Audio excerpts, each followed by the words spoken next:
Stories are not keeping up with the Joneses.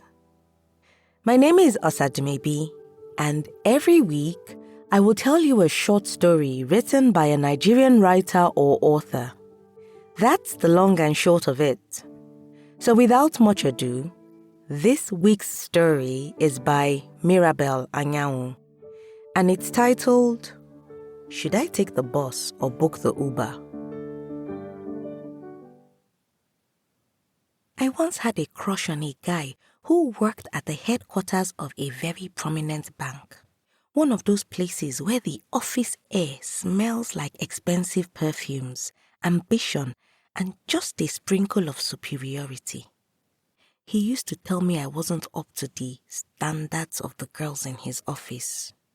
They were the baddies, the girls who Ubered everywhere, wore lace wigs, and carried designer bags like it's no big deal.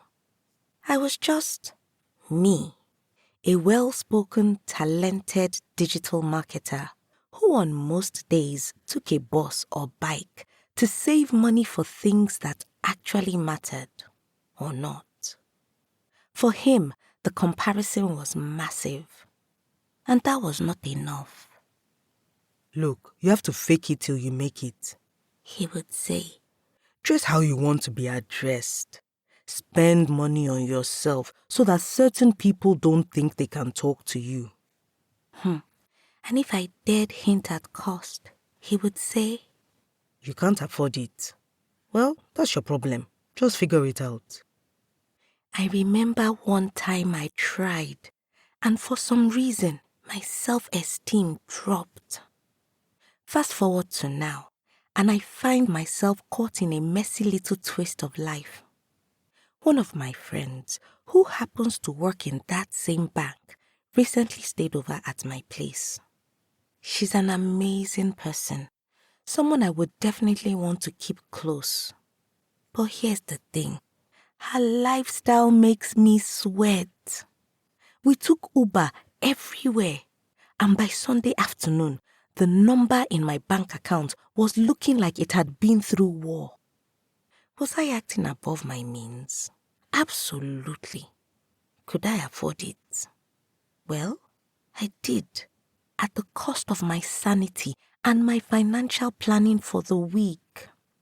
By Tuesday, I could not help my sister when she asked me for money because Sunday Uber had eaten into my transportation reserve for the week.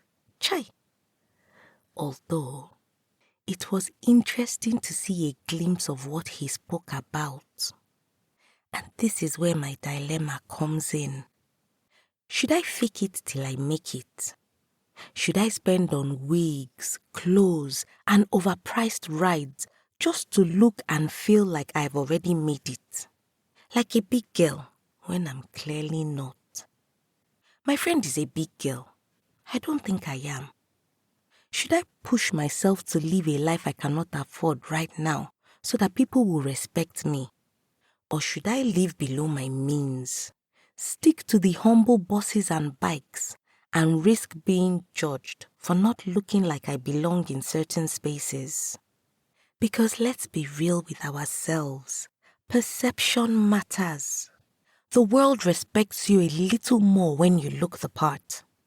And sometimes looking the part opens doors you would not otherwise get close to. I'm well aware of that. But I am also 24. I live alone. I have bills on bills. And my financial comfort zone feels more like a tightrope I'm constantly balancing on. One wrong move, one too many Ubers, and it's game over, for real. So what's the middle ground? Is there even one? Do I tell my friend not to visit because I cannot Uber everywhere? Do I stop going to certain places just because getting there comfortably is too expensive? And at what point do I stop feeling bad for not being able to keep up? It's confusing as hell. Because I'm trying to level up to meet up with the standard and then continue and be consistent with it for goodness knows how long. But what happens before that time comes? What happens before I make it? I mean, here's what I know for sure. I don't dress poorly. I don't live poorly. I'm smart. I'm capable. And I work hard. I'm trying to have the mindset that my worth is not tied to how I get from point A to point B, or whether I wear the latest wig. But society, the society doesn't always see it that way.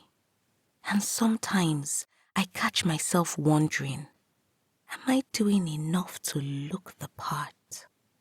The guy from the bank might have been wrong about a lot of things, but maybe he had a point about one. The world sometimes judges us by what we show them. So where's the line between showing up as your best self and going broke to impress strangers? Where's the balance between faking it till you make it and simply living within your means? I need answers. Maybe I'll figure it out. Maybe I won't. But for now, I will keep taking the bus when I need to and splurging on Bolt when I can. Because I cannot afford to go broke trying to prove I belong in rooms I'm already qualified to be in. And if that's not enough, well, it's their loss, not mine. I hope.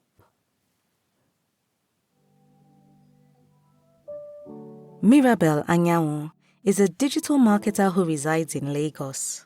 She is a creative and results-driven professional specializing in social media management, content creation, SEO, and ad management. With experience across industries like travel, skincare, and hospitality, she is passionate about crafting strategies that boost visibility, engage audiences, and deliver measurable results. You can read more of her work on Medium at Katharina Ivory and connect with her on her website at www.mirabelanyanwu.com. Details and links will be in the episode description. If you've got a story you would like to be featured on this podcast, or a published book you want to make into an audiobook, I would love to hear from you. Send an email to info@osadumebi.com or send me a message at Osadumebi on either Facebook, Instagram, LinkedIn, or X. I look forward to collaborating with you. And if you've enjoyed this week's episode, please subscribe, leave a review, and share this episode with that one person you know will enjoy listening. Tell them that stories are a good escape for a few minutes each week.